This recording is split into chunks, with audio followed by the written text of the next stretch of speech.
నేను సర్దుకుపోవడం ఏంటి నాన్న, వాళ్లే నాతో సర్దుకుపోతున్నారు. ఏదో నేను దూకుడుగా కొన్ని చేసి వాళ్ళని ఇబ్బంది పెట్టేసి ఉంటాను. 1-2 రోజులు అటు ఇటు ఉన్నారు గాని ఇప్పుడు అంతా ఫైన్. అందరూ హ్యాపీయే, ఏ ఇబ్బంది లేదు.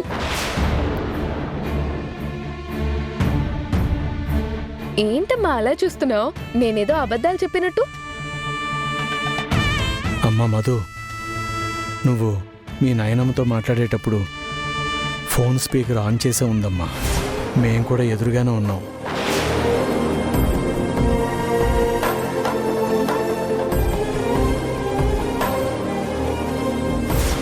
నాన్న అదేం లేదు నాన్న, 2 రోజుల్లో అంతా సర్దుకుంటుంది. మీకు తెలుసు కదా నా గడుస్తానం గురించి. అందర్నీ అలా వదిలేస్తానా ఏంటి? అందర్నీ నా దారికి తెచ్చేసుకోను. మా ఆయన్నైనా సరే, మా అత్తగారినైనా సరే ముక్కు పట్టుకొని మరి నా ట్రాక్ లోకి లాక్కొచ్చేస్తా. మీరేం కంగారు పడకండి, అంతా సర్దుకుపోతుంది. వద్దమ్మా, నువ్వు అందరితోటి సరదాగా సంతోషంగా కలుపుగోలుగా ఉండాలని అన్నింటినీ సరదాగా తీసుకుంటూ చొచ్చుకుపోతూ ఉంటావు. కానీ అది అందరికీ నచ్చదు. కొంతమందికి అతి అనిపిస్తుంది, ఇంకొందరికి చికాకు అనిపిస్తుంది, మరికొందరికి కలుపుగోలు పిల్ల అందరితోటి బాగా కలిసిపోతుంది అనిపిస్తుంది. ఒక్కొక్కరికి ఒక్కొక్క అభిప్రాయం ఉన్నప్పుడు మనం అందులో ఉన్న పాజిటివ్ దృష్టిని మాత్రమే తీసుకోకూడదు కదమ్మా. అవతల వాళ్ళకి మన ప్రవర్తన నచ్చకపోయినప్పుడు మనం సర్దుకుపోవాలి. నేనంత తప్పుగా ఏం ప్రవర్తిస్తున్నాను నాన్నా? తప్పు కాదే. కోపంగా ఉన్నవాళ్లనైనా సరదాగా మాట్లాడి నవ్వించేసి కలిసిపోవాలని చూస్తావు. కానీ అవతల వాళ్ళకి పీకల్లోతు కోపం ఉన్నప్పుడు నువ్వు చూపించే చొరవ అతిచేష్టలుగా అనుకుని అది వాళ్ళు మరింత కోప్పడే ప్రమాదం ఉంది. అందుకే ఈ చొరవని, దూకుడుతనాన్ని తగ్గించుకోమని మీ నాన్న అంటున్నారు. అవునమ్మా, ఈ దూకుడు తగ్గించుకొని నీకు కొన్ని విషయాలు ఇష్టం ఉన్నా లేకపోయినా వాళ్ళకి నచ్చినట్లు నువ్వు సర్దుకుపోవమ్మా. అలా సర్దుకుపోతానని నాకు మాటివ్వు తల్లి.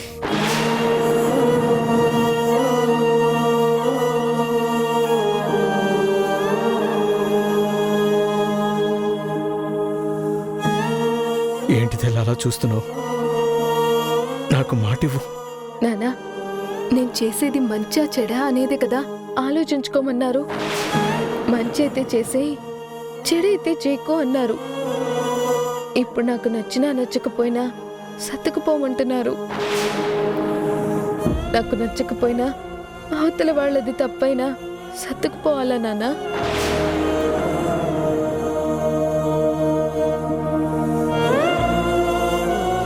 నీ కాపురం బాగుండాలంటే తప్పదమ్మా.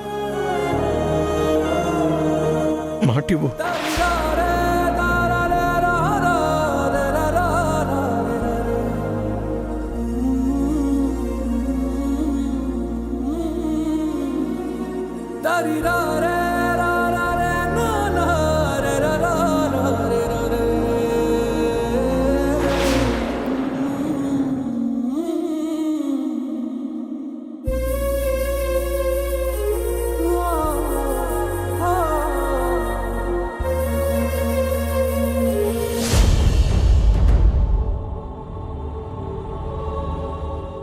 అమ్మమ్మా, నాకు డౌట్, క్లారిఫై చేస్తావా? దేని గురించే నీ డౌటు? మన ఇంట్లో జరిగే వ్యవహారం గురించి. మనింట్లో జరిగే వ్యవహారం నీకు తెలియకపోవడం ఏంటే? అన్నీ తెలుసుగా. నేను ఫారెన్ వెళ్లేటప్పుడు ఉన్న క్యారెక్టర్స్ తిరిగొచ్చేటప్పటికి వేరే రకంగా బిహేవ్ చేస్తున్నాయి. నాకేం అర్థం కావట్లేదు, అందుకే అడుగుతున్నాను. ముందు నాకు అర్థమయ్యేలా అడుగు నువ్వు. ఏం లేదమ్మమ్మా, డాడీ ఆ మిడిల్ క్లాస్ నుంచి ఇంటి కోడల్ని తీసుకొస్తానని చెప్తే అప్పుడే గొడవ చేశాను. అయినా నా మాట వినకుండా, నా మాట పట్టించుకోకుండా ఒక పొగరుబోతిని ఇంటి కోడల్ని చేశారు. ఆ పొగరుబోతు విషయంలో నేను ఎన్నిసార్లు గొడవపడ్డా అటు మమ్మీ ఇటు డాడీ మామూలుగా వెనకేసుకొచ్చేవాళ్ళు కాదు. కొన్నాళ్ళు నందు అన్నయ్య ఆ పిల్లని దూరం పెట్టినా తర్వాత తను కూడా నెత్తిన పెట్టుకుని ఊరేగించటం మొదలుపెట్టాడు. అన్ని విషయాల్లో దాన్నే సపోర్ట్ చేస్తూ వచ్చేవాడు. కానీ ఇప్పుడు పరిస్థితి మొత్తం రివర్స్ అయిపోయిందేంటి?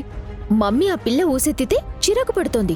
అటు నందు అన్నయ్య కూడా మధు అంటే ఏదో గిట్టనట్టుగానే మాట్లాడుతున్నాడు. ఏంటి సంగతి? అదా, ఆ నందుగాడి పెళ్లి సమయంలోనే పెద్ద గొడవ జరిగిందే. డ్రామా చేశాడు వాడు. మొన్న ఈ మధ్య తెలిసింది మాకు కూడా. పెళ్లిలో డ్రామా ఏంటమ్మమ్మా? అవునే, మీ నాన్న బలవంతం మీద వాడా పెళ్లికి సిద్ధపడ్డాడే గాని ఆ పెళ్లి చేసుకోవడానికి వాడు సుముఖంగా లేడు. అందుకని ఆ పెళ్లిని ఎలాగైనా చెడగొట్టేయాలని వాడే ప్లాన్ చేసి ఇందు పారిపోయేలా చేశాడు. అవునా? అప్పుడు ఇందు పారిపోవటానికి కారణం నందు అన్నయ్య అన్నమాట. ఉమ్. ఆ విషయం మధుకి తెలిసి నందుగాడి మీద పగ పట్టేసింది. వాళ్ళక్క జీవితం డిస్టర్బ్ అవడానికి, అది పెళ్లిలో నుంచి పారిపోవడానికి, వాళ్ళ నాన్న ఆరోగ్యం దెబ్బతినడానికి, వాళ్ళ కుటుంబం చాలా రోజులు ఏడుస్తూ పడుండడానికి మొత్తానికి వీడే కారణమని వీడి మీద పగ పట్టేసింది. దాంతోటి లోపలే మనకు తెలియకుండా చిన్న చిన్న గొడవలు పడుతూ ఉండేవాళ్ళు. అది చెప్పా పెట్టకుండా పుట్టింటికి వెళ్ళిపోయింది. పుట్టింటికి వెళ్ళిపోయిన దాన్ని అలాగే వదిలించుకోకుండా మళ్ళీ ఎందుకు రానిచ్చారు? నేను కూడా అదే ఆశించి ఒక పథకం పన్నా, కాని అది బెడిసి కొట్టింది. నేను ఒకరోజు వాళ్ళింటికి వెళ్ళి, అసలు పిల్లల్ని ఇంత చండాలంగా పెంచారేంటి, మా పరువు తీస్తున్నారు, ఆ జైల్లో ఉన్న ప్రణయ్ గాడితోటి మళ్ళీ మీ పెద్ద కూతురు కలిసి కాపురం చేస్తే మా పరువు పోతుంది, సుధీర్ గాడికి పెళ్లి కుదిరిస్తామనుకుంటే అవతల వాళ్ళు మీ బంధువులు జైల్లో ఉన్నారంట కదా, అది ఇది అడుగుతున్నారంట అని నేను నానా గొడవ చేశాను. అప్పుడు ఈ మధు ఆవేశంగా, మీరు మాత్రం మీ మనవణ్ణి గొప్పగా పెంచారా, మా అక్కతో పెళ్లికి సమ్మతించి ఆ పెళ్లి పాడైపోవడానికి నమ్మించి మోసం చేశాడు, మా కుటుంబం కష్టాల పాలవడానికి కారణమయ్యాడు, ఇన్ని చేసినా ఏమాత్రం అపరాధ భావం లేకుండా నిజాన్ని దాచిపెట్టి తేలుకుట్టిన దొంగలా ఉండిపోయాడు, అది మీ పెంపకం అన్నట్టు వాళ్ళ నాన్నగారి ముందే నందుగాడిని అనకూడని మాటలన్నీ అనేసింది. దాంతోటి వీడికి దానిమీద కోపం వచ్చి ఇంటికి తిరిగి వచ్చేశాడు. ఆ తర్వాత ఆ ఇందు వాళ్ళమ్మ ఈ పిల్లకేదో సర్ది చెప్పినట్టున్నారు. తిరిగి మళ్ళీ కాపురం చేసుకుంటాను అని చెప్పి పరిగెత్తుకుంటూ వచ్చింది. వచ్చిన దగ్గర నుంచి మీ అమ్మ దూరం పెడుతుంది, వాడు దూరం పెడుతున్నాడు. ఇప్పుడు దానికి ఇంట్లో పెద్దగా ఏ సపోర్టు లేదు కాబట్టి వీళ్ళని పర్మనెంట్గా విడదీసి విడాకులు ఏర్పాటు చెయ్యాలనే నేను నానా ప్రయత్నాలు చేస్తున్నాను. నీకు అదంటే కోపం ఉంది గనక నువ్వు సపోర్ట్ చేశావంటే వాళ్ళిద్దరినీ శాశ్వతంగా విడదీసేయచ్చు. ఏమంటావ్?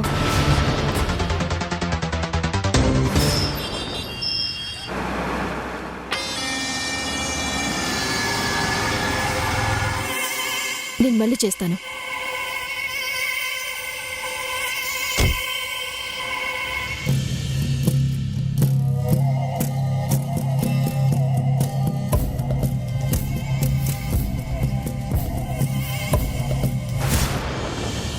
రామా మధు, ఇందాకే నీ గురించి అనుకున్నాం, నువ్వే వచ్చేసావు. దేని గురించి మావయ్య? ఏం లేదు, ఇంకా రాలేదు, ఎప్పుడొస్తావో ఏంటో అని ఆలోచిస్తున్నాను. భోంచేసావమ్మా? చేశాను మావయ్య. నార్మల్గా మీ ఇంటికి ఎవరొచ్చినా భోజనం పెట్టకుండా పంపడు మీ నాన్న. కన్న కూతురువి, నీకు భోజనం పెట్టకుండా పంపిస్తాడా ఏంటి? ఎలా ఉన్నాడు వాడు? బాగున్నాడా? ఆరోగ్యం ఎలా ఉంది? ఆయన ఆరోగ్యం మునుపటి కంటే చాలా బాగుంది మావయ్య. దాదాపు కోలుకున్నట్టే. తప్పకుండా వాడు కోలుకొని నార్మల్ అయిపోతాడని నాకెప్పుడో తెలుసమ్మా. మొండి మనిషివాడు, అన్నిటికీ కంగారు పడిపోతూ ఉంటాడు కానీ పట్టుదల ఎక్కువ. అసలు వాడు కోలుకొని ఆరోగ్యవంతుణ్ణి చేసిందేంటో తెలుసా? వాడి మొండితనమే.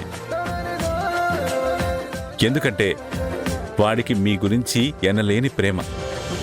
వాడు మళ్ళీ ఉద్యోగానికి వెళ్ళకపోతే ఇల్లు ఎలా గడుస్తుంది, తల్లిని ఎలా చూసుకుంటాం, కట్టుకున్న భార్యని ఎలా చూసుకుంటాం, ఇంకా పెళ్లి కాని కూతుర్ని ఎలా చదివిస్తాం, దానికి పెళ్లి ఎలా చేస్తామని సావాలక్ష ఆలోచనలతోటి కుదురుగా ఉండడువాడు. ఏదో ఒక రకంగా కోలుకోవాలి, మళ్లీ పనికి వెళ్ళిపోవాలి అని పట్టుదలగా ఆరోగ్యాన్ని గుణపడేలా మనోబలంతా సాధించేస్తాడమ్మవాడు. నిజమే మావయ్య, ఆయనకి మందుల కంటే ఆయన మనోబలమే కోలుకునేలా చేసింది.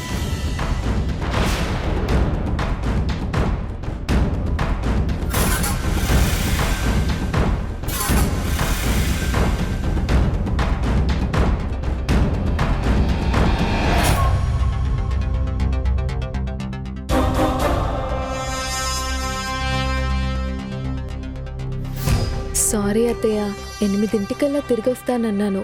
కాస్త ఆలస్యం అయింది. మీరు ఆలస్యంగా వచ్చినా అసలు వచ్చినా రాకపోయినా నాకేం పెద్ద తేడా ఉండదు. అదేంటి దేవకి అలా మాట్లాడతావు? ఆలస్యమైన దానికి తను నీకు సంజాయిషి ఇచ్చుకుంటుంది. ఇక్కడ నేను ఎవరి సంజాయిషీల కోసం గాని సమాధానాల కోసం గాని ఎదురు చూడడం లేదండి. దాని గురించి ఎవరూ కంగారు పడక్కర్లేదు. కాదు దేవకి, తనకి ఏ రకంగా మాట రాకూడదని సంజాయిషి ఇచ్చుకోబోతే అరే, నేనెవరి సంజాయిషి గురించి ఎవరి సమాధానాల గురించి ఎదురు చూడడం లేదని చెప్పేశాను కదండి. మళ్ళీ తనకి ఒత్తాసు పలుకుతూ మీరు సంజాయిషి ఇచ్చుకుంటారేంటండి? సారీ అత్తయ్య. నేను ఇందాకే చెప్పానండి, నేను ఎవరి సంజాయిషీలు సమాధానాల కోసం ఎదురు చూడడం లేదు. అలాగే సారీల కోసం కూడా ఎదురు చూడడం లేదు. ఎవరెవరి ఇష్టానికి వాళ్ళు ఉండొచ్చు. అవతల వాళ్ళని డిస్టర్బ్ చేయకపోతే అదే సంతోషం.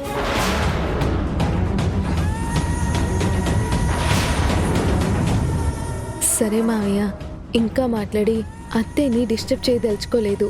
నేను నా గదికి వెళ్తాను.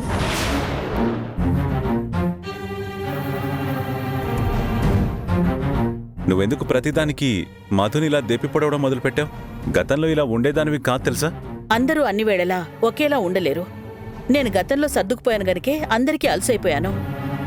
ఇవాళ ఇలా ఉండాల్సి వస్తుంది. సరే, నీకిప్పుడు ఎంత చెప్పినా అర్థం చేసుకునే స్థితిలో లేవు. కానీ ప్రశాంతంగా ఉన్నప్పుడు నీ గురించి నువ్వు ఆలోచించుకో. గతంలో ఎలా ఉండేదానివి, ఇప్పుడు ఎలా ఉంటున్నావు అని.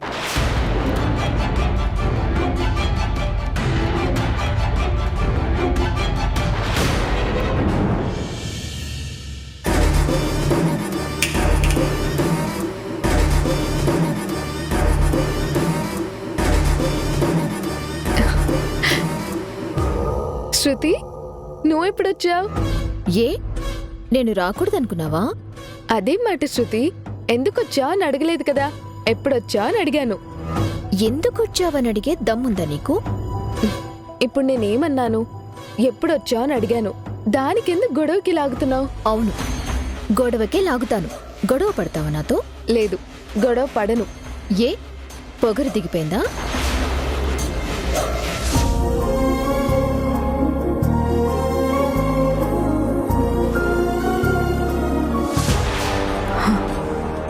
నేను గొడవ పడే పరిస్థితిలో కానీ గొడవ పడాల్సిన అవసరం గానీ రెండూ నాకు లేవు. సరదాగా గొడవ పడొచ్చు కదా. నీకు గొడవ పడ్డం సరదా ఏమో గానీ నాకు కాదు. ఏదో తోక ముడిచినట్టే ఉంటున్నావు కానీ వెనకాల తెప్పి పొడుస్తూ మాట్లాడుతున్నావు. శృతి ప్లీజ్, నా మాటల్లో ఏ దెప్పిపొట్టు గాని బెటకారం గాని అస్సలు లేవు. గతంలో మన మధ్య వచ్చిన చిన్న చిన్న క్లాషెస్ కూడా నేను మనసులో పెట్టుకోలేదు. దయచేసి నువ్వు అది మనసులో పెట్టుకొని నాతో అలా ప్రవర్తించొద్దు. నువ్వు మర్చిపోమన్నంత మాత్రానా అంత సులువుగా మర్చిపోతానా? నువ్వు రెచ్చగొట్టిన మాటలు గుర్తున్నాయి, నువ్వు కొట్టిన చెంప దెబ్బలు గుర్తున్నాయి. అన్నింటికి తిరిగిస్తా నీకు. సరే శృతి, నీ ఇష్టం. ఎలాగంటే అలాగా నేనుంటాను. నువ్వు ఎంత తోక ముడుచుకొని వెళ్ళిపోయినా నేను నిన్ను విడిచిపెట్టనే.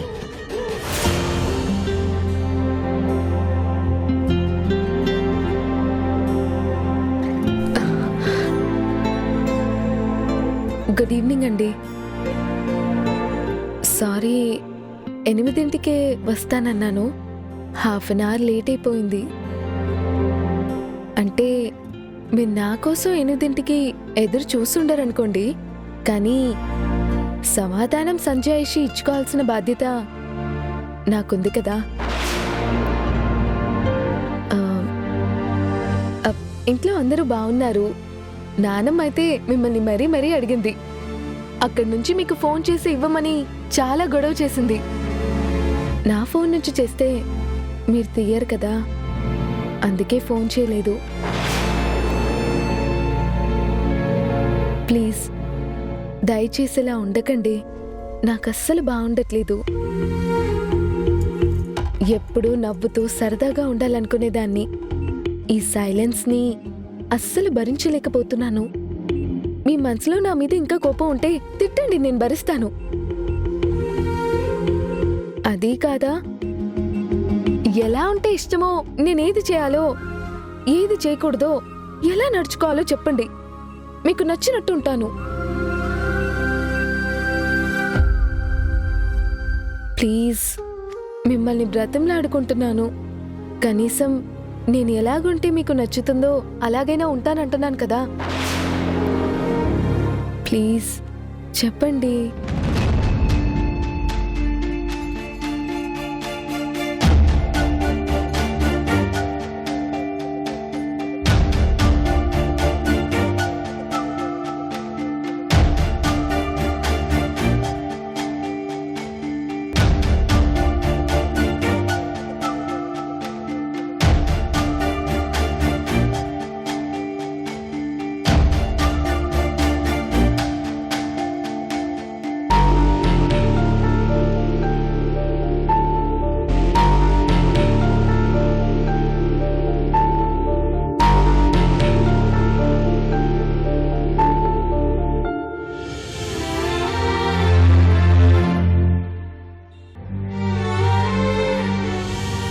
నేను అవతల వ్యక్తి కోసం మారను.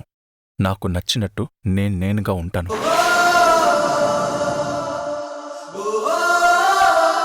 అదేవిధంగా అవతల వాళ్ళని మారమని నేను చెప్పను.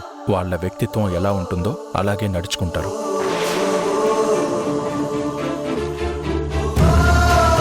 నువ్వు ఎలా ఉండాలనేది నేనెప్పుడూ కోరుకోలేదు, కోరుకోను కూడా. నాకు గొడవ పడ్డం, వాదనలు పెంచుకోవడం, మనశ్శాంతిని పోగొట్టుకోవడం నాకు ఇష్టం లేదు. అందుకనే ఎంత తక్కువ మాట్లాడితే అంత మంచిదని దానికి తగ్గట్టు ఉంటున్నాను. అందుకే ఈ నోటీస్ బోర్డు కూడా.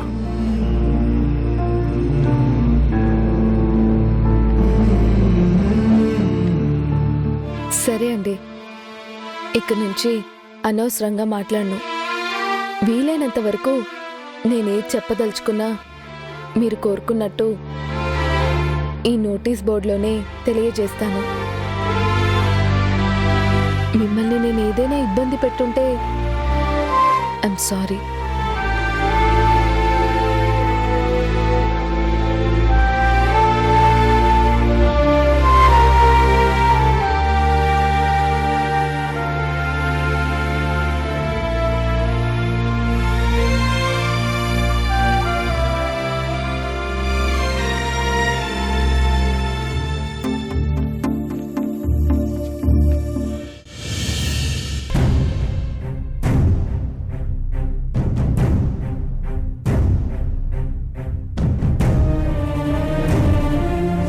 ముందు గుత్తొంకాయ టేస్ట్ చూడాలి.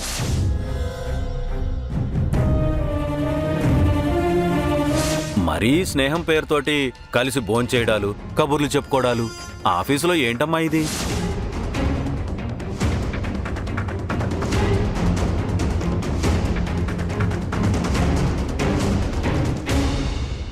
హాయ్ గీత.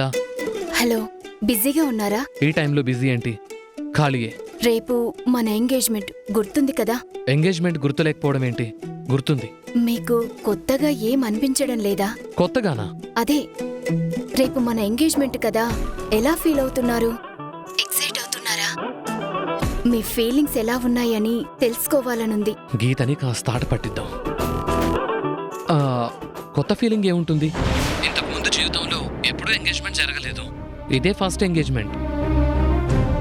ఏదో వింత ఫీలింగే ఉంది తప్ప నువ్వన్నట్టు కొత్త ఫీలింగ్ ఏం కలగట్లేదు. జీవితంలో ఎవరూ చేయలేని పనేమని చేస్తున్నావా ఏంటి? మనం ఎవరెస్ట్ ఎక్కుతున్నావా? అంతరిక్షంలోకి ప్రయాణం చేస్తున్నావా? పని ఉన్నా లేకపోయినా, డబ్బున్నా లేకపోయినా, ఏ కులమైనా ఏ మతమైనా, అసలు ఆ మాటకొస్తే ఎవరు ఎలాంటి వారైనా సరే ఈ పెళ్ళనేది కామన్గా జరిగిపోయే విషయమే కదా. దీంట్లో మనం కొత్తగా ఎగ్జైటింగ్గా ఫీల్ అవ్వడానికి ఏముంటుంది? పాపం వీడేంటి ఇలా మాట్లాడుతున్నాడని కంగారు పడిపోతూ ఉంటుంది. అంటే మీకు నాతో ఎంగేజ్మెంట్ అవుతున్నందుకు ఎలాంటి ఫీలింగ్ లేదా? చెప్పాగా, అందరూ పెళ్లి చేసుకుంటారు, మనము పెళ్లి చేసుకుంటున్నాం. ఇందులో కొత్త ఫీలింగ్ ఏముంటుంది? నిజంగా నన్ను పెళ్లి చేసుకుంటున్నందుకు హ్యాపీగా ఫీల్ అవ్వట్లేదా? ఏ గీత, ఏదో సరదాగా కాస్త ఆట పట్టించడానికి అలా అన్నాను.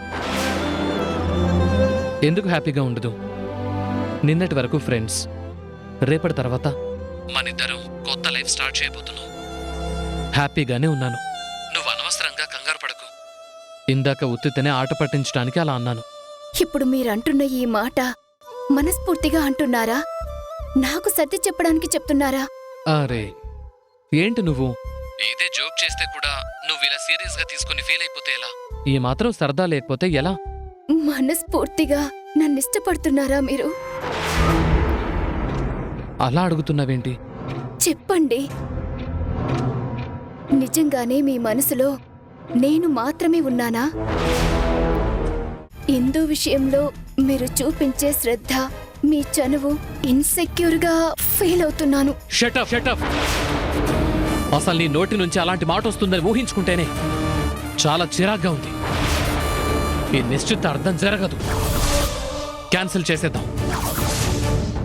గీత, ఏంటి ఈ టైంలో ఫోన్ చేసావు? సుధీర్ రేపు జరగబోయే నిశ్చితార్థాన్ని ఆపేయమంటున్నాడు.